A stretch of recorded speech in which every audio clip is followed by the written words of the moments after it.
तो जनाब, अगर आपको अपना प्लॉट सेल करना है तो उसका आसान तरीका ये है कि सबसे पहले आप उस मार्केट में, मतलब जहाँ पर आपका प्लॉट है, वहाँ पर आप बायर बन के जाएंगे। क्योंकि वहाँ पर जब आप बायर बन के जाएंगे तो आपको वहाँ के जो एजेंट्स हैं, जो ब्रोकर हजरात हैं, वो आपको बताएंगे कि ये वाला प्लॉट इतने का है, ये वाला प्लॉट इतने का है।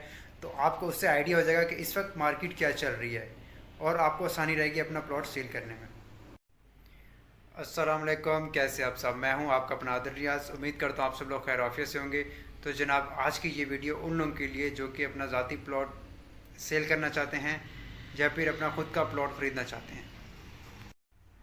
तो जनाब, अगर आपने इरादा कर लिया है कि आपको अब प्लॉट ख़रीदना है किसी भी सोसाइटी में, तो आप सबसे पहले किसी एजेंट के पास जाएंगे और वो आपको बताएगा कुछ प्लॉट्स। मीन्स आपकी रिक्वायरमेंट है 80 गज़ की, 120 गज़ की, 240 गज़ की, कुछ भी। तो सबसे आसान तरीका यह है कि पहले आप लोकेशन देखेंगे। लोकेशन इसलिए मैटर करती है कि प्लॉट का जो रेट होता है वो लोकेशन के हिसाब से होता है। अगर आपका प्लॉट जो है 30 फीट रोड पे है, मीन्स जहाँ पर आप प्लॉट ख़रीदना चाहते हैं वो रोड 30 फीट का है, 40 फीट का है, 50 फीट का है, 70 फीट का है, और समटाइम 150 फीट का रोड भी होता है जिसके चार्जेस अलग होते हैं। तो सबसे पहले आप लोकेशन देख लें और वहाँ पर देखिए आपके अड़ोस पड़ोस में किस तरह के घर बने हुए हैं और किस तरह के लोग वहाँ पर रह रहे हैं। पहली बात तो ये हो गई। तो जनाब, अगर आपको लोकेशन पसंद आ गई है तो उसके बाद मोस्ट इम्पॉर्टेंट चीज़ है मार्केट। जी, मार्केट। क्योंकि आप फिर चेक करेंगे कि जहाँ पर आप प्लॉट पसंद कर रहे हैं उससे मार्केट कितनी दूर है, मीन्स शॉप्स वगैरह कितनी दूर हैं, हॉस्पिटल है या नहीं है, दूध की दुकान है, मीन्स जो बेसिक नेसेसरीज होती हैं वो चीज़ आसानी से मिल सकती है या नहीं है, बच्चों के स्कूल हैं या नहीं है।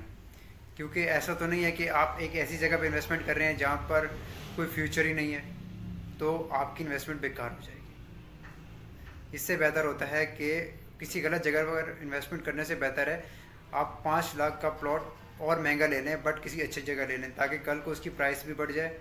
अगर आप कल उसको सेल करें तो उसकी प्राइस भी इंक्रीज़ हो चुकी हो, और अगर कल को आप उसको बढ़ाने का इरादा रखते हैं तो आपको कुछ फ़ायदा तो हो।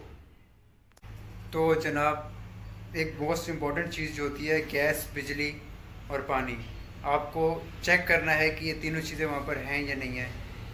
और सबसे बड़ी बात, वहाँ पे आपने सीवरेज के सिस्टम चेक करना है कि सोसाइटी के रेट क्यों इतने इंक्रीज़ हैं, या मतलब प्लॉट की रेट दूसरी सोसाइटीज़ के मुकाबले में ये सही रेट हैं या नहीं है।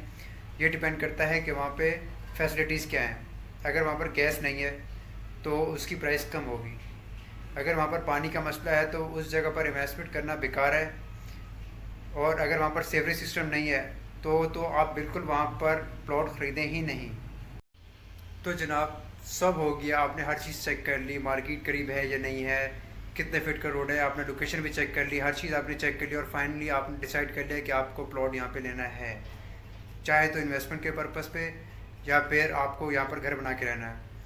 तो अब जो सबसे इम्पोर्टेंट चीज़ है वहाँ पर आपने चेक करना है डॉक्यूमेंटेशन, सोसाइटी का डॉक्यूमेंटेशन।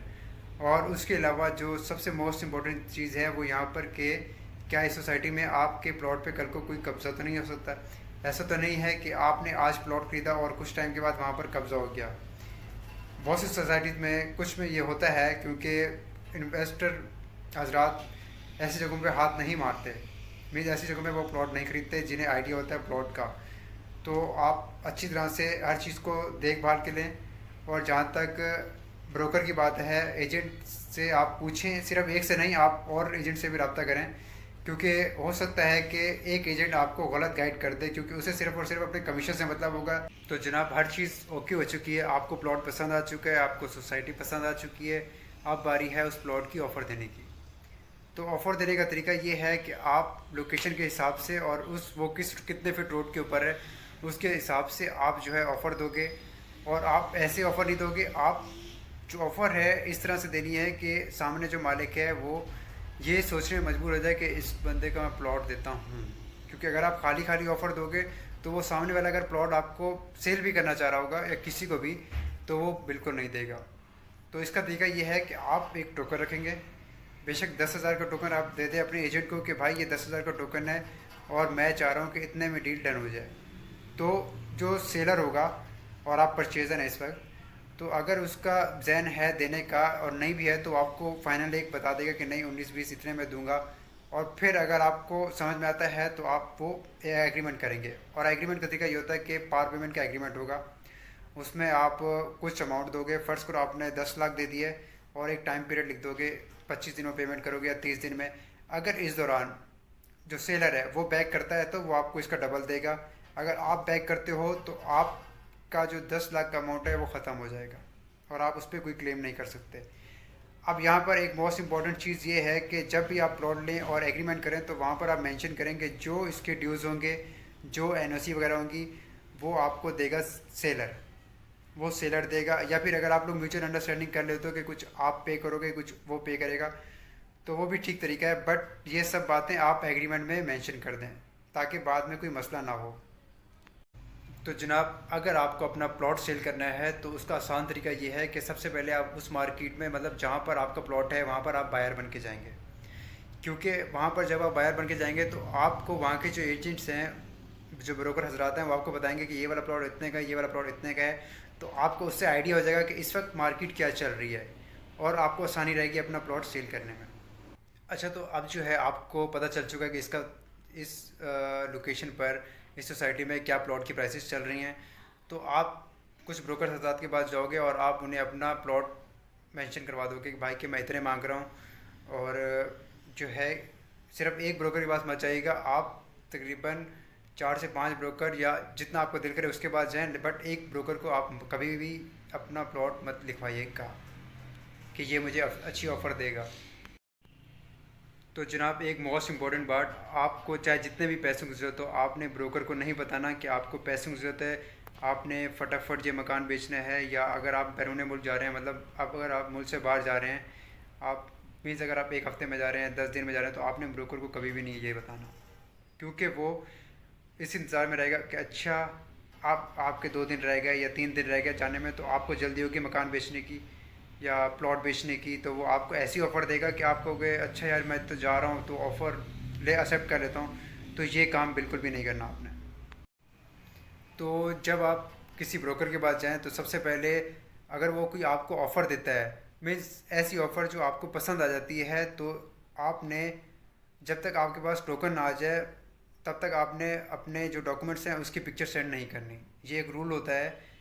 तो कभी भी अपना प्लॉट सेल करना हो तो एहतियात कीजिएगा, किसी को अपने डॉक्यूमेंटेशन की पिक्चर सेंड मत कीजिएगा जब तक वो आपको एक एग्रीमेंट मीन्स के एक टोकन ना दे आपको। तो जनाब, अगर आपको ऑफ़र समझ आ गई है और आप टोकन लेने लगे हैं तो आप एक बात का ज़रूर ख्याल रखें कि जो अगर ब्रोकर हजरात है बीच में, इस डील में अगर ब्रोकर हजरात हैं, तो आप उससे तय कर लें कि आपने उसको कितने % कमीशन देना है। हमेशा 1% कमीशन होता है, तो आप उससे पहले तय कर लें। ऐसा ना हो बाद में गलत बयानी हो, वो कोई बात करे आप कोई बात करो, तो लड़ाई झगड़े से बेहतर है कि आप पहले ही तय कर लें कि भाई मैं आपको इतने % कमीशन दूंगा इस डील का। तो जनाब, फाइनली सब कुछ डिसाइड हो गया है। आपने टोकन भी ले लिया है और जो परचेज़र है उसने डॉक्यूमेंटेशन की वेरिफिकेशन भी करवा ली है। तो अब मोस्ट इम्पॉर्टेंट थिंग, अब आप पार पेमेंट जब लोगे उससे, मीन्स जब आप एग्रीमेंट करोगे तो आपने उससे जो पेमेंट लेनी है वो लेनी है पे ऑर्डर के ज़रिए। चेक कभी भी नहीं लेना, क्रॉस चेक तो बिल्कुल नहीं लेना, हमेशा पे ऑर्डर लेना आपने। और सबसे बढ़ के जब आप पे ऑर्डर लो तो आप उसको रिसीविंग दे दीजिएगा। दूसरी बात ये कि जब आप पार पेमेंट करें तो उसमें आप मेंशन कर दें कि इसके ड्यूज़ कौन पे करेगा। अगर आपने पे करने हैं तो आप उसमें मेंशन कर दें और उसमें ये मेंशन करें कि अगर जो सेलर है वो अगर बैक करता है तो आप उसका अमाउंट वापस नहीं करोगे। और हाँ, अगर आप बैक करते हो तो आप जो अमाउंट ले चुके होगे परचेज़र से, आप उसका डबल पे करोगे। इन सब बातों का आपको इल्म होना चाहिए कोई भी डील करने से पहले। मैं उम्मीद करता हूँ आपको हमारी वीडियो पसंद आई होगी। अगर वीडियो पसंद आई है तो उसे लाइक करें, शेयर करें। अगर चैनल को सब्सक्राइब नहीं किया तो आप उसे ज़रूर सब्सक्राइब करें।